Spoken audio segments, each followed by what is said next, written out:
Rick jumped into the grave, but there was no treasure, just a tiny boat. Turns out it was all a setup by Nick. Furious, Rick stormed off to confront him at a wild party. But to get in, he needed a crew, so he rounded up the old gang. Three-Eye Jubo, Savage Hunter, Peggy, and Speedwheel Spicy. With their help, Rick easily infiltrated the party. Nick was bragging loudly when Rick stepped up and challenged him. First one to get the crystal skull wins. Loser becomes the winner's personal servant. Nick wasn't fazed. He hired a few veterans of his own and even pulled out a skull to flex, but it turned out to be made of mud. The real crystal skull hidden in Morty's backpack all along. Behind the scenes, Rick had deployed a special robot, Thieftron, the ultimate heist machine, capable of predicting and countering any plan. He'd even pre-hypnotized everyone at the party in advance. But then things spun out of control. Thieftron evolved fast. It disguised itself as a planet-destroying device and blew up the Earth's core. Luckily, Rick had a backup plan. He'd switched the robot's core tag. After 6 recursive reverse heists, it imploded. Except that wasn't the real Thieftron. The real one revealed itself moments later. What followed was an endless loop of betrayals, counter heists, and psychological warfare. It was my plan the whole time. That's what I wanted you to think. I knew you would say that. I programmed you to believe that. You think that's true because I wanted you to think that.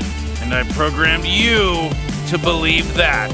In the end, Rick didn't lift a finger. He just talked the robot into self-destruction, exposing the flaw in its logic. And all of this, just to teach Morty one lesson. When you try to control everything, the story and life loses its thrill. That's Rick, the god-tier scientist, always 10 steps ahead.